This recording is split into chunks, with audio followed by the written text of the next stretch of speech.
Joining me now, Democratic Congressman Roger Krishnamoorthi, ranking member on the new Select Committee on China, as well as a member of the House Intelligence Committee. Congressman, thank you for coming in. You just heard from, one of your Democratic colleagues, Jim Himes, saying that he has real concerns about why the administration is not being more forthcoming about what it knows here. Do you think the Biden administration should be sharing more?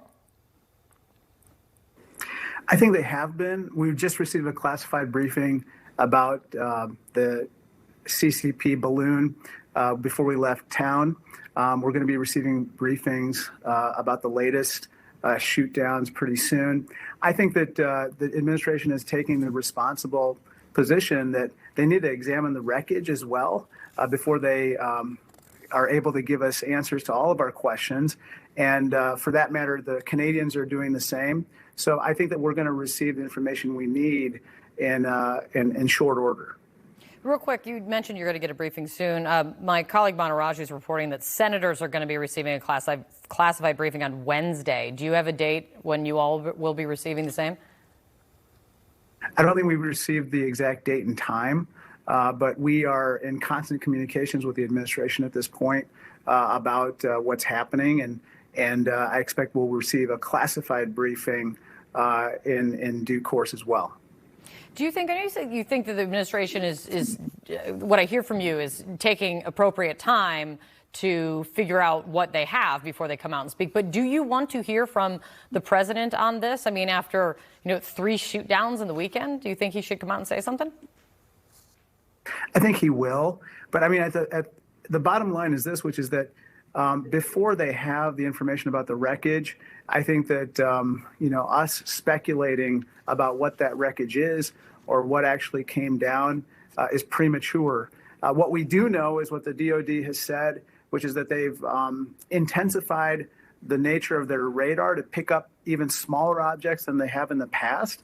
And so now what we need to figure out and what they're going to answer for us is whether these are nefarious objects in the sky from adversaries, or whether they might even be drones that are flown by research institutions or private companies for non-nefarious purposes or something else. And so let's let them examine the wreckage, tell us the answers, and then we can make judgments at that point. Another one of your colleagues, Jason Crow, he was on CNN this morning, and I want to play for you how he characterized what he sees, what happened over the weekend. Listen.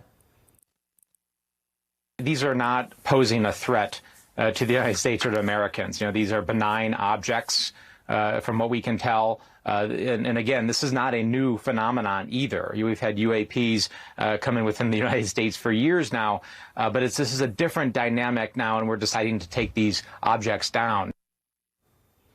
Congressman, it sounds like he is downplaying the concern of a threat here, saying that they're benign and not new. What do you think? Well, I think that what the administration said was that with regard to those 2 or 3 objects that they shot down, they were within civilian airspace, so above 20,000 feet, which would pose a potential hazard to civilian aircraft. And so I think it's appropriate to take them down. But as to the nature, the exact nature of what they are, I think we have to look at the wreckage at this point and then come to conclusions. Do you think people are making too much of these objects in the air and objects that are now being shot down? I mean, Congressman Turner said the administration now seems to be getting trigger happy. No, I don't think that we are, overly concerned. I think we should be concerned about these particular objects. I think that the question is, what's the nature of those objects? I think that's where we need to, again, let the administration do its homework and then provide us with correct information before we make further judgments. One thing is for sure, the CCP surveillance balloon was different in kind from the other UAPs that we saw over the weekend. And that clearly was a threat to our national security, in my opinion. And I think the administration is looking at the wreckage now to assess what was collected and the intelligence capabilities of the CCP. And then the next step is obviously taking countermeasures to prevent this from happening again. On that first Chinese surveillance balloon, the chair of your new Select Committee on China said this weekend that he doesn't think it's a coincidence that the balloon appeared just before Secretary Blinken's trip to Beijing. I hear that and I wonder if you share that belief and if you think that the relationship has fundamentally shifted in any way because of this. I don't know the answer to that question.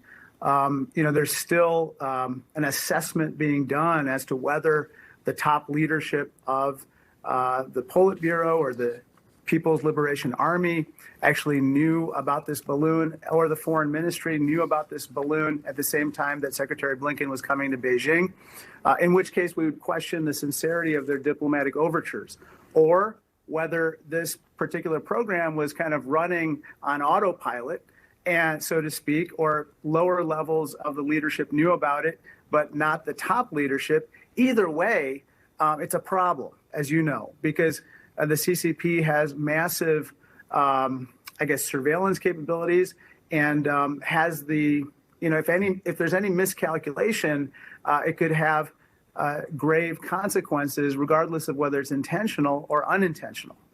Yeah. Congressman, thank you for coming in. Clearly, a lot of questions still to be asked. Let's see what you get in these briefings, hopefully sometime this week. Appreciate your time.